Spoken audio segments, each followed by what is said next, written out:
सबों को जय यीशु। प्यारे बच्चों, आप सभी का इस विश्वास प्रशिक्षण श्रृंखला में स्वागत है। आइए हम छोटी सी प्रार्थना करते हैं। हे पिता ईश्वर, हम आपको धन्यवाद देते हैं इस सुंदर दिन के लिए और इस क्षण के लिए जब हम आपके बारे में जानने के लिए एकत्रित हुए हैं। हम आपसे विनती करते हैं, आप हमें अपनी आशीष दें, हमें शारीरिक और मानसिक रूप से स्वस्थ रखें ताकि हम आपके वचनों को समझ सकें और आपकी आज्ञा अनुसार जीवन में आगे बढ़ सके। आमीन। तो बच्चों, क्या आपको याद है हमने पिछले रविवार कौन से पाठ के बारे में पढ़ा था? हमने अपने विश्वास प्रशिक्षण में 7वें पाठ की शुरुआत की थी और जिसका शीर्षक था मनोरोगों से मुक्ति। और हमने एक कहानी सुनी थी दुखिया के बारे में, और दुखिया के माता पिता उसे क्यों घृणा करते थे? क्या आपको याद है दुखिया के माता पिता उसे क्यों घृणा करते थे? हाँ, क्योंकि वह दुखिया उनकी 5वीं संतान थी और वे तीर्थ यात्रा और प्रार्थनाओं के बावजूद उन्हें पुनः एक पुत्र मिली थी। वे चाहते थे कि उन्हें एक पुत्र प्राप्त हो, पर वे हताश हो गए थे क्योंकि उन्हें वापस 5वीं संतान के रूप में पुत्री मिली थी और जिसका नाम उन्होंने दुखिया रखा था। और घर में, परिवार में जब कभी कोई अनहोनी होती या कुछ गलत होता तो वे दुखिया के ऊपर इसका कारण मान देते। और हम देखें दुखिया की बीमारी के कारण क्या था, क्योंकि उसके माता पिता हमेशा उसका तिरस्कार करते थे और दुखिया को, उसका नाम भी दुखिया था और हर बात को लेके उसे ताने मारते थे।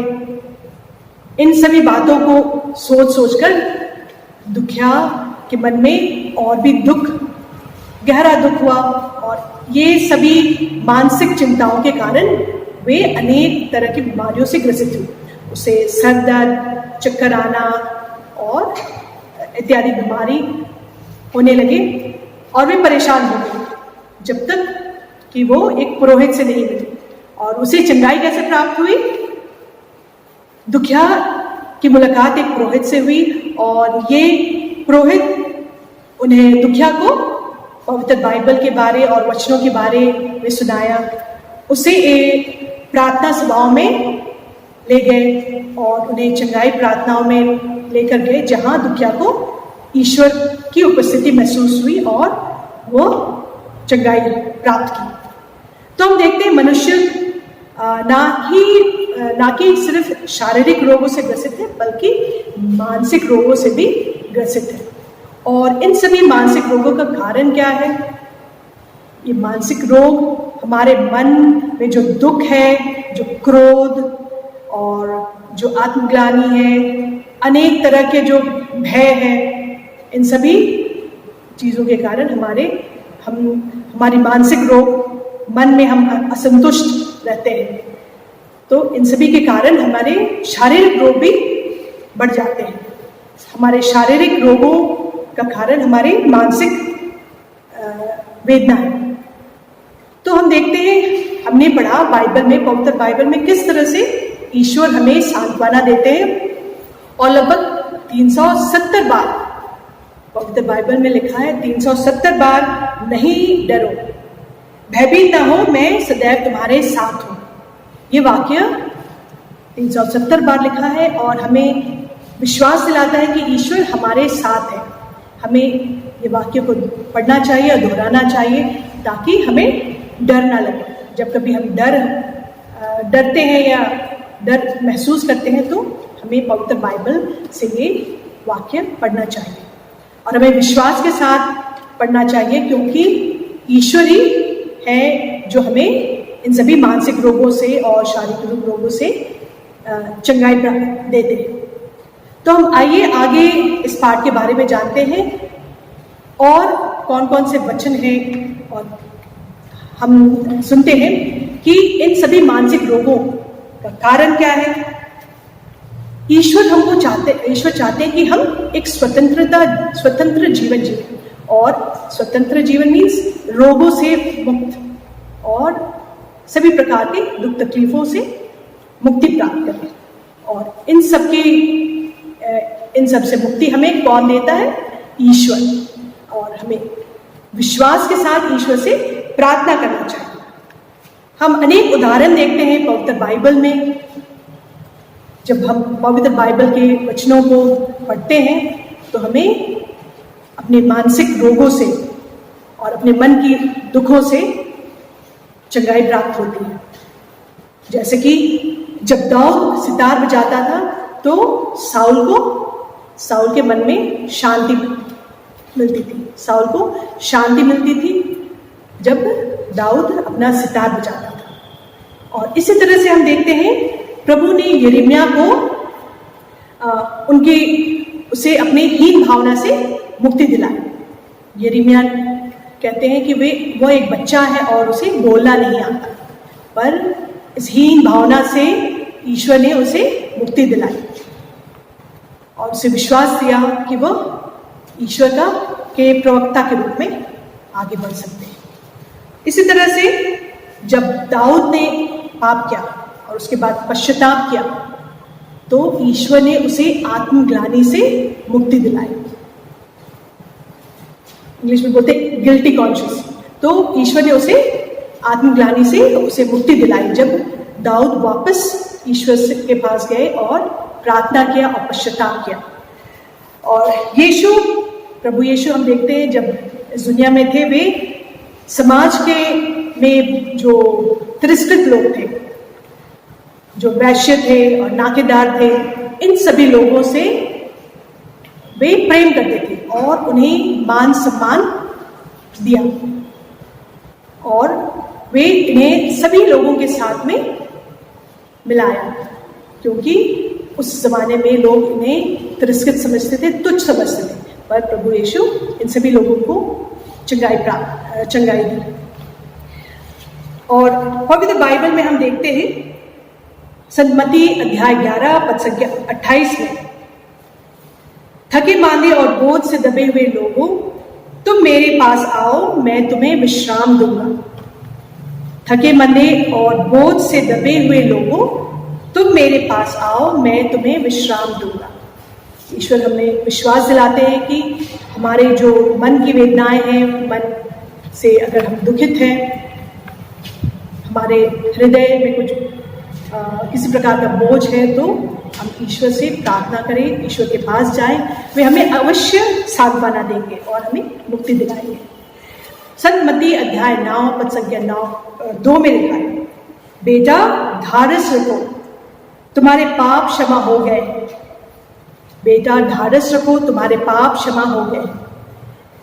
इन पंक्तियों से हमें अत्यंत खुशी मिलती है, क्योंकि हमें विश्वास है कि ईश्वर हमारे साथ है और हमारे पाप चाहे वे सिंदूर की तरह लाल क्यों ना हो, हमें ईश्वर क्षमा करते हैं, क्योंकि हम ईश्वर के पुत्र और पुत्री हैं। संत मार्कुस अध्याय 5 पद संख्या 8 में भी लिखा है, अशुद्ध आत्मा इस मनुष्य से निकल जाओ। अशुद्ध आत्मा इस मनुष्य से निकल जाओ। तो ये कुछ उदाहरण है जिसे हमको पता चलता है कि ईश्वर ने कई मनोरोगियों को मनोरोग से मुक्ति दिलाई। और संत पेट्रुस के पहले पत्र अध्याय 5 पद संख्या 7, आप अपनी सारी चिंताएं उस पर छोड़ दीजिए, क्योंकि वह आपकी सुध लेता है। आप अपनी सारी चिंताएं उस पर छोड़ दें, क्योंकि वह आपकी सुध लेता है। उस पर मतलब ईश्वर पर। आपकी जो भी चिंताएं हैं, जो भी दुख है, उसे ईश्वर के ऊपर छोड़ दीजिए और ईश्वर हमें अवश्य ही चंगाई देंगे। तो हम देखते हैं मनोरोगों से मुक्ति कैसे मिलती है। मनोरोगों से जो मानसिक रूप से पीड़ित है, ग्रसित है, इन सभी मनोरोगों से हमें मुक्ति कौन दिलाता है? हमें ईश्वर मुक्ति दिलाता है। हमें विश्वास करना चाहिए कि प्रभु हमें इन सभी रोगों से मुक्ति दिलाएंगे, क्योंकि वही सभी बुराइयों से हमें मुक्त कर सकता है। और प्रतिदिन हमें ईश वचन का पाठ करना चाहिए, पवित्र बाइबल से ईश वचन का पाठ करना चाहिए, जिसे हमें अपने मन में शांति मिले। और संस्कारों एवं प्रार्थना सभाओं में, चंगाई प्रार्थनाओं में भाग लेना चाहिए, ताकि हमें ईश्वर की अनुग्रह प्रदान हो। और हमें स्वयं को स्वीकारना चाहिए, हमारे जो भी कमियां हैं और जो भी छोटी मोटी अपनी ड्रॉबैक्स हैं, उनको स्वीकार करना चाहिए। हमें दूसरों के साथ अपने को तुलना नहीं करना चाहिए कि हम ऐसे होना चाहिए, हमें वैसा होना चाहिए। हम जैसे भी हैं, ईश्वर ने हमारी सृष्टि की है। हम प्रत्येक मनुष्य ईश्वर की संतान है और ईश्वर के प्रतिरूप है। ईश्वर ने हम प्रत्येक को विशेष रूप से गढ़ा है। तो हमें स्वयं पर अभिमान होना चाहिए और हमें खुश होना चाहिए, गर्व होना चाहिए कि हमें ईश्वर ने इस तरह बनाया है, ना कि किसी और की तरह। तो हमें खुद से प्यार करना चाहिए और ईश्वर से भी प्यार करना चाहिए और दूसरों से भी प्यार करना चाहिए। हमारे परिवार में जो भी है, हमारे दोस्त, हमारे रिश्तेदार, सभी से हमें प्यार से बातें करना चाहिए और खुलकर बातें करना चाहिए। हमारे मन में जो कुछ भी है, निसंकोच हमारे बुजुर्गों के साथ, हमारे माता पिताओं के साथ शेयर करना चाहिए। तो इस तरह से हम अपने मन का बोझ भी हल्का करते हैं और खुद को भी अच्छा महसूस करते हैं, खुद में अच्छा महसूस करते हैं। तो हमें हमेशा प्रसन्न रहना चाहिए और दूसरों को भी प्रसन्न रखना चाहिए।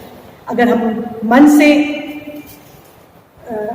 प्रसन्न हैं तो हमारे सारे कार्य अच्छे होंगे। अगर मन से दुखी है तो हमारा कोई भी कार्य सही नहीं होगा।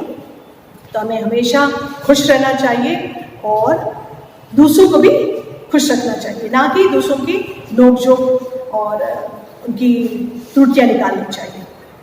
और जीवन में सदैव ईमानदार रहिए और दूसरों का साथ दीजिए अच्छी बातों में।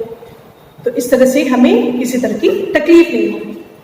और यदि कोई आपको अपशब्द कहता है, आपको किसी तरह से कुछ कहता है और आपको ठेस पहुंचाता है, तो आपको उन्हें माफ कर देना चाहिए और उन्हें क्षमा कर देना चाहिए।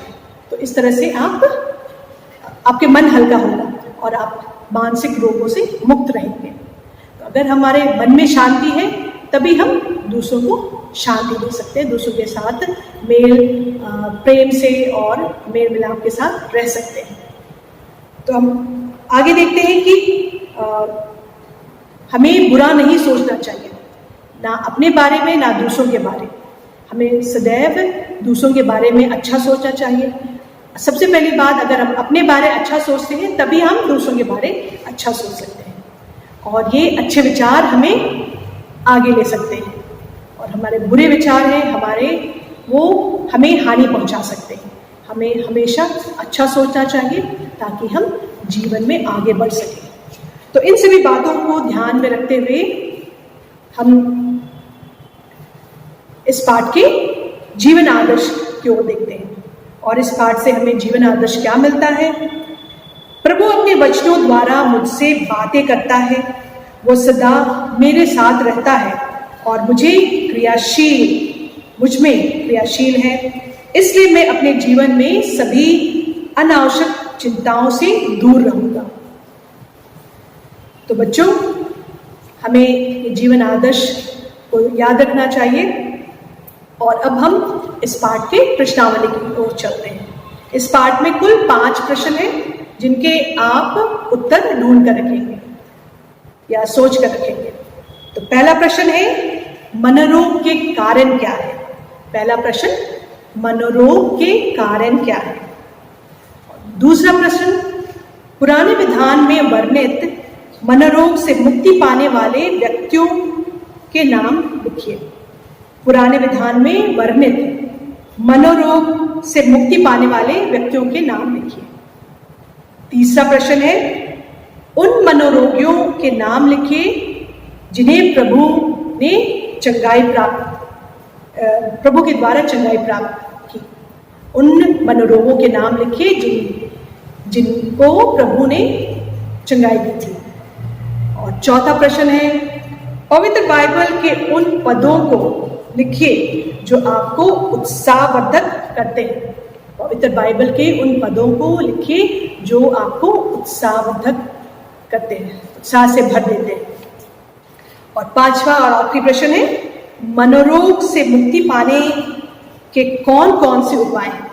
मनोरोग से मुक्ति पाने के कौन कौन से उपाय हैं? तो इन 5 प्रश्नों के उत्तर आप सोच कर रखिएगा।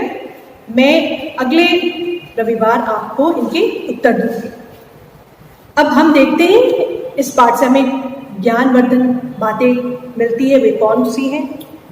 जब हम पुनर्मिलन संस्कार के लिए पूरी तैयारी के साथ जाते हैं तो हमें पुरोहित द्वारा आत्मिक सलाह तथा ईश्वर द्वारा पूर्ण क्षमा प्राप्त होती है। यदि कोई मनोरोगी हो तो उसे चंगाई मिलती है।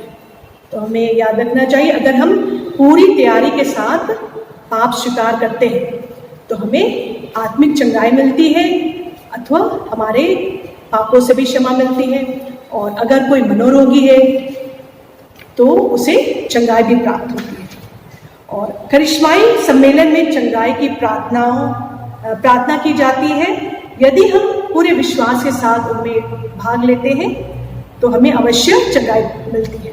अगर आपने चंगाई प्रार्थनाओं में भाग लिया है तो आप इसके गवाह होंगे या देखे होंगे कैसे चंगाई मिलती है अगर लोग विश्वास के साथ चंगाई प्रार्थनाओं में भाग लेते हैं। और स्वयं को पहचानो, हमें खुद को जानना चाहिए और हमें खुद को पहचानना चाहिए और खुद से प्यार करना चाहिए।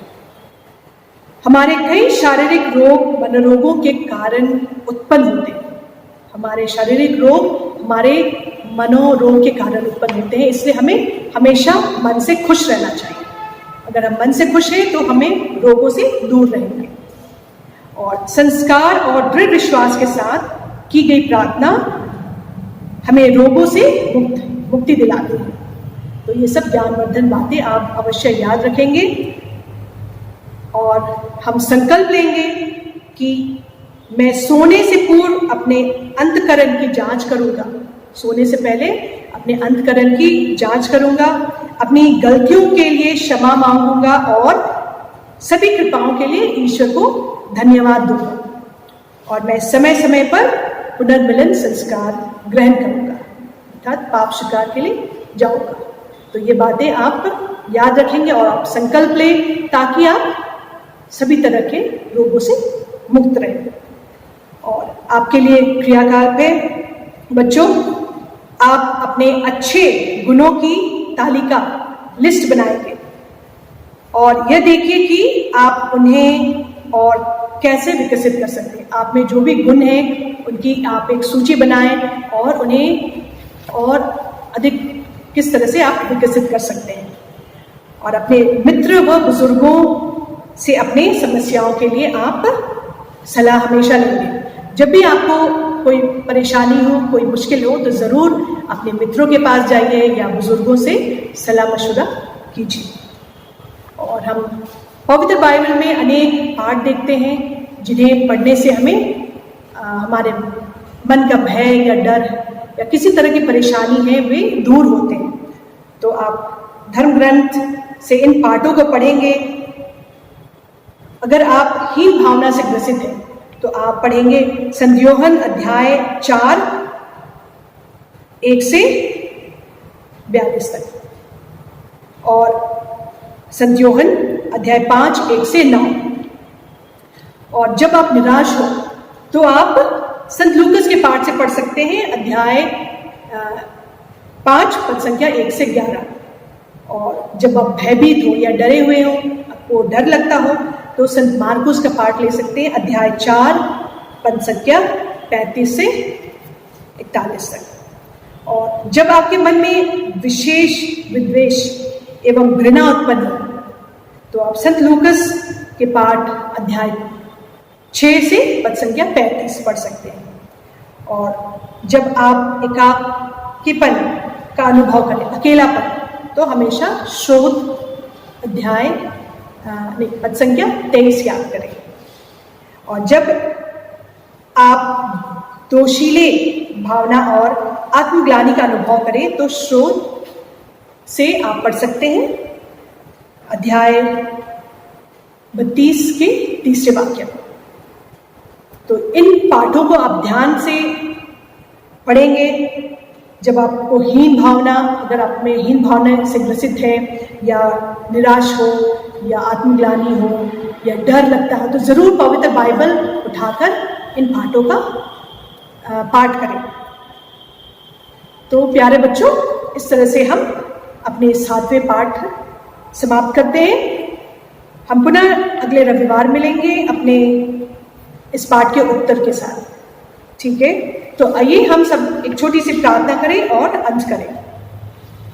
हे ईश्वर, आप हमारे जीवन में ज्योति बनकर आइए और हमारे राह प्रदर्शन करिए, ताकि हम आपके बताए मार्ग में आगे बढ़ सकें। आमीन।